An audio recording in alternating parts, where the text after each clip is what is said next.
Hello guys, pag-usapan lang natin ang breaking news. Katniel spotted sa Baguio City. Chika ni Christy Permin, Daniel kaya nagpapaiwan sa Baguio kasama niya si Catherine Bernardo. Exclusive yan. Wow, grabe guys, no? Yung sinasabi nilang estudyante na nililigawan ni Daniel Padilla ay si Catherine Bernardo pala yun guys. Grabe, nakadisguise lang pala si Catherine Bernardo. Ayon umano guys sa mga Dilulu fans, mga netizens at mga sausawerang kapitbahay.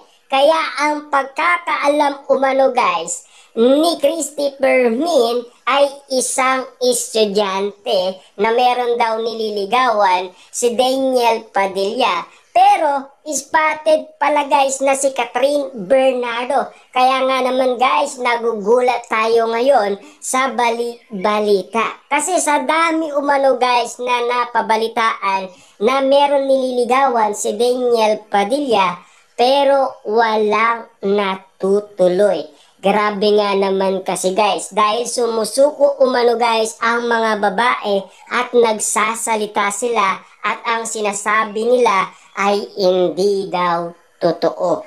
Pero ang chika ngayon guys ay lumabas na kasi alam naman natin guys, ang mga netizens at mga Dilulu fans kapag sinabi nilang finding Kenneth or finding girlfriend ni Daniel Padilla na isang estudyante, ang nahanap nila si Daniel Padilla at Catherine Bernardo sa Baguio City. Ibig sabihin pala nito guys, talagang sinusundan umano ni Catherine Bernardo si Daniel Padilla. Ibig sabihin lang nito guys, kaya nga naman pala lumapit itong si Catherine Bernardo sa BGC kung saan nakatira si Daniel Padilla dahil nagre-rent ito ng condominium dahil hanggang ngayon ay nagmamahalan pa rin sila. Exclusive nga naman kasi guys pinag-uusapan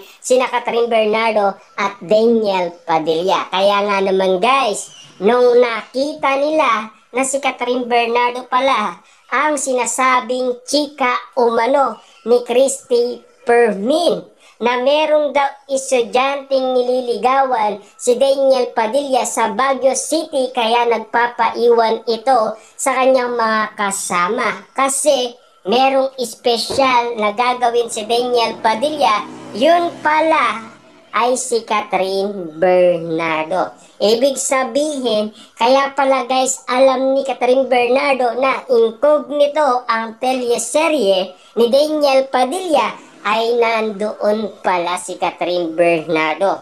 Kita nyo naman guys, no? Dahil pinag-usapan sila sa social media noon, ayon umano guys kay Sian Gasa, 99.9% nagkaayos na ang Katniel. Ibig sabihin, totoo pala guys ang chika umano ni Christy Permin. Pero hindi lang maliwanag guys sa atin kung sino yung estudyanteng tinutukoy umano ni Christy Permin sa atin. Pero nung inalam guys ng mga Dilulu fans, mga netizens at mga sausawerang kapitbahay, ang nakita nila ay si Catherine Bernardo at Daniel Padilla.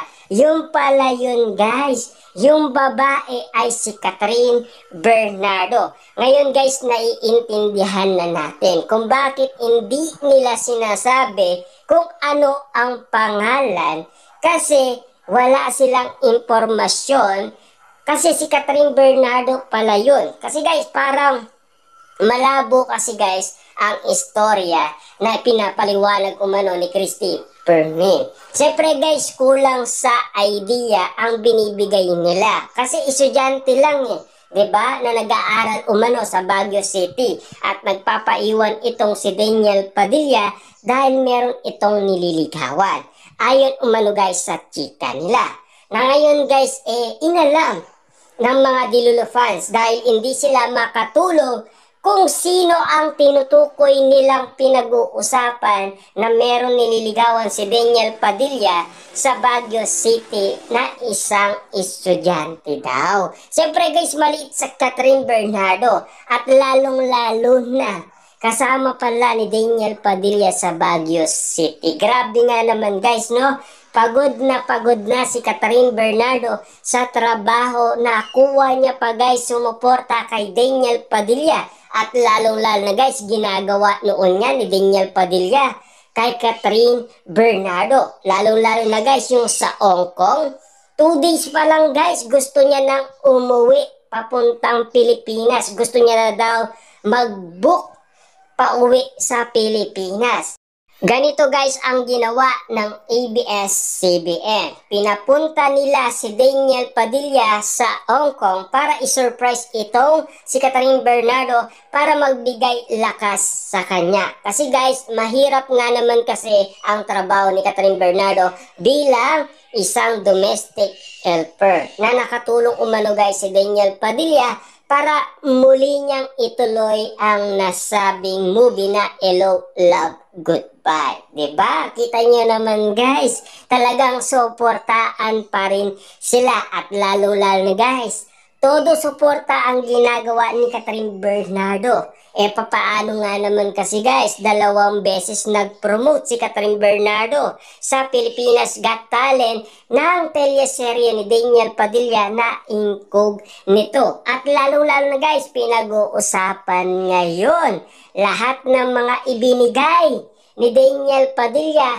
na iniregalo niya kay Catherine Bernardo. Suot na suot ni Catherine Bernardo. At lalong-lalo na guys, hindi niya umano ibininta yan. Diba? Na alam naman natin guys, nagbenta noon ng gamit si Catherine Bernardo. Pero hindi niya isinama ang mga ibinigay ni Daniel Padilla. Kita nyo naman guys, no? Spotted pa rin. Yan daw guys ang regalo umano ni Catherine Bernardo. Pero take note guys ha, bago magbakasyon, si Daniel Padilla, nag-date muna sila. Ibig sabihin guys, meron talagang lihim na nangyayari umano guys kaya Catherine Bernardo at Daniel Padilla. At lalong-lalo na kasi guys, narinig natin si Catherine Bernardo na single siya. Ganon din naman guys kay Daniel Padilla. Na ngayon, alam na natin guys kung sino ang tinutukoy ni Christy Permi.